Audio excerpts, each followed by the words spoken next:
This is Greg with Plumbing Around, and this morning we're going to do a water closet change out or a toilet change out. So the first thing you want to do is we'll turn our water supply to the toilet off, and then we want to disconnect our water line. So I've got a pail to catch a little bit of extra water and a rag. Okay, once you've disconnected your water line and had your water turned off, we'll give the toilet a flush to get as much water out of the tank and bowl as we can. So this is basically just a special little suction tool that we can pull up on the handle to suck the extra water out of the bottom of the bowl. So with this tool, after you suck the water into the chamber, you push the hose in a little further past the top of the built-in P-trap on the toilet, then you push down on the handle and it discharges all the water down the drain, getting most of it out of the bowl. So the next thing we're going to do is we're going to remove the old toilet. The tools you'll need for that could be a flat blade screwdriver, crescent wrench, or a socket. This is a 1/2-inch socket, and that'll be for removing the T-bolts. So the first thing you need to do is pop your T-bolt covers off by hand. If they won't come, you can just pry them under the edge with a screwdriver real quick to pop them off, but these came off nice and easy. So you can either use your crescent wrench, or I like to use my socket. And I need a deep socket to be able to make it over the top of the T-bolts. Loosen up your nuts. And then from there, it's just a quick removal of the nut and the washer for the T-bolt cover.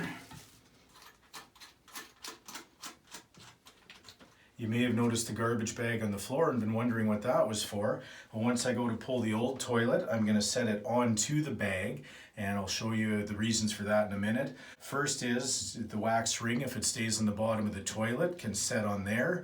And the other thing is, if there's a little bit of water left in the bottom of the bowl that may dribble out, it'll be on there. Once I set it on there, I'll fold it up around the base and tape it so we can carry it out of the house without worrying about any drippage or splash coming out of the bottom.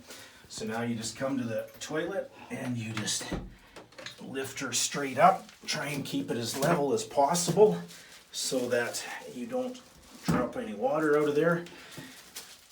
And our old ring has stayed in place, so that makes it easier. So now we just need to bring the bag up around the base and use some tape to tape around it, and then we're ready to remove it.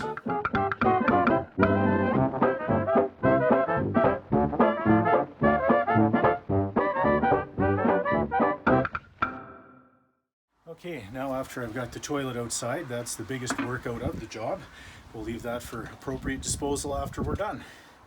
So now you'll need your flat blade screwdriver. The old toilet had a adapter ring in between the wax seal and the base of the toilet that we'll need to remove and clean up any old wax. So we will do that now. That's why I'm wearing the gloves and have a garbage bag handy and a few rags. So now we just need to scrape up the old wax and get rid of that, because we don't want to reuse the old wax ring because it's already been compressed.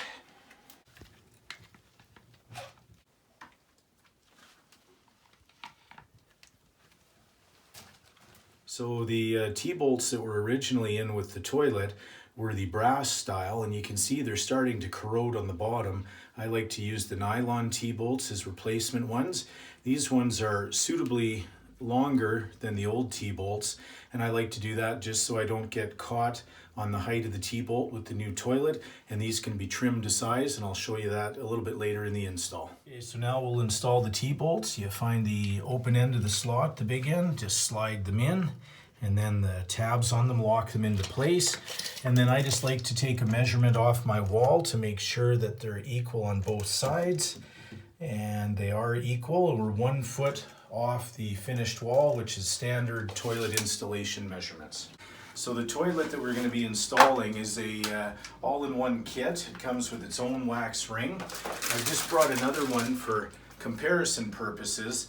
This one has a sleeve, but since we're installing on a floor flange that's in a basement bathroom on the concrete, the thickness of the ring that comes with the toilet should be sufficient. I prefer to set the wax ring on the floor flange. Some people like to set it on the bottom of the toilet.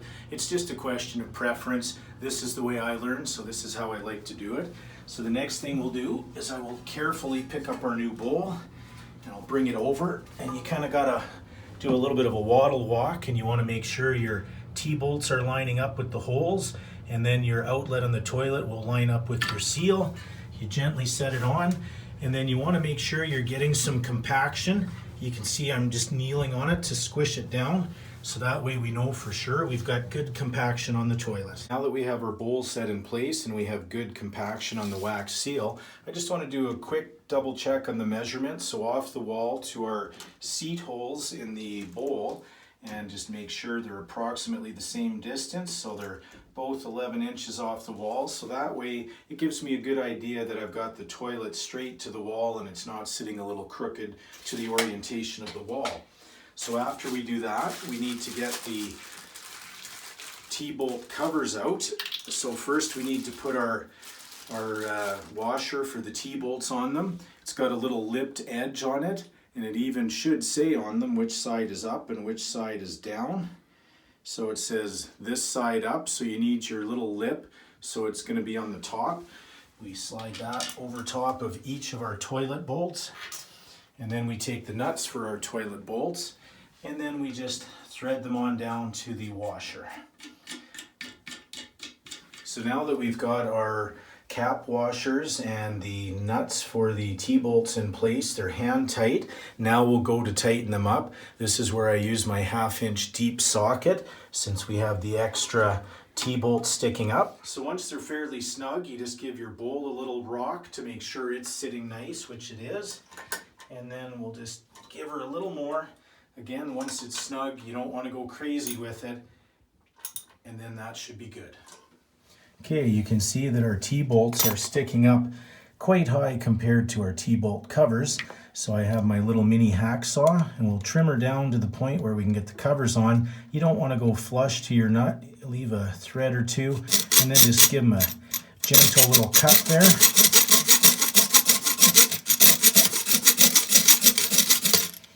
And then we'll get rid of the excess there. Got her to the point where we can just snap on her cover just like so.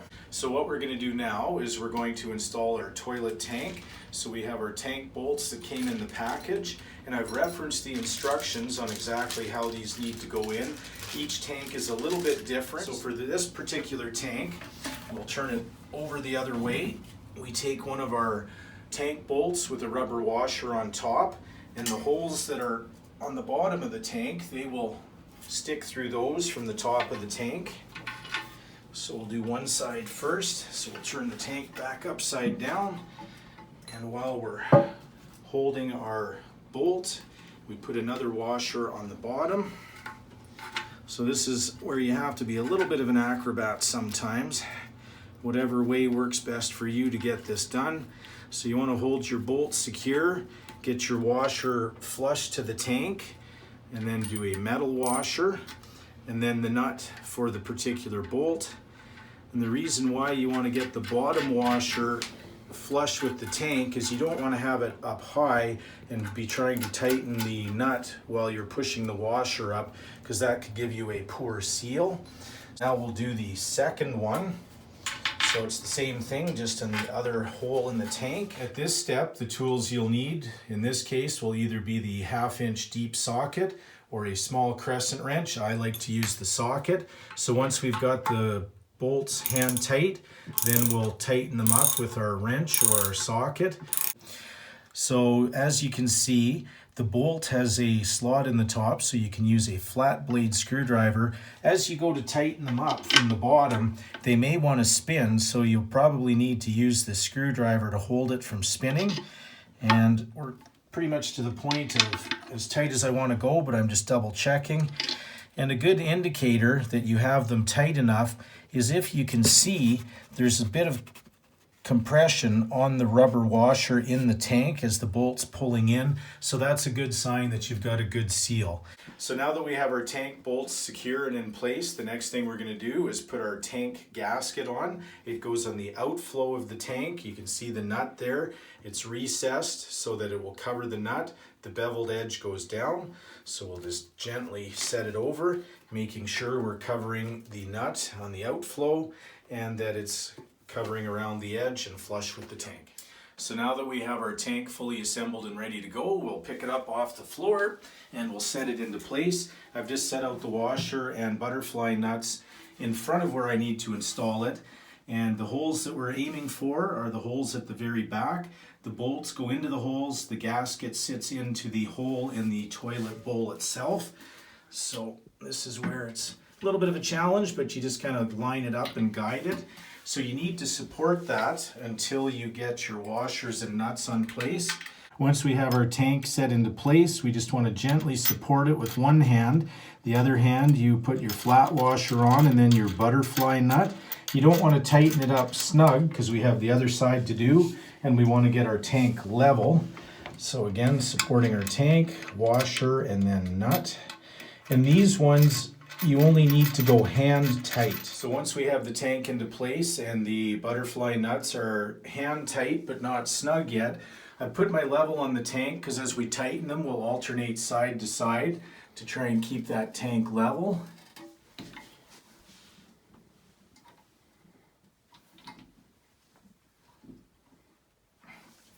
And again, on the butterfly nuts, just hand tight. The tank is nice and level. We can give it a little rock. It's nice and secure. So that step is done. So the next thing we're going to do is we're going to install our flush lever arm. So I've taken the rubber washer off and the nut that go inside the tank. You slide the arm in through the hole and get the square part of the plastic lined up with the square hole. Then the next thing we do inside the tank is we slide the washer up the arm so it's flush against the tank. Again, you want to try and get that nice and flush, and then our nut comes up over the arm, and then we thread that on to secure the flush arm lever. The next step that we do is we reconnect our water line. And again, with this, you just want to go hand tight on the nut on the water supply line to the tank. Once we have that secure, then we'll turn our water back on to the toilet.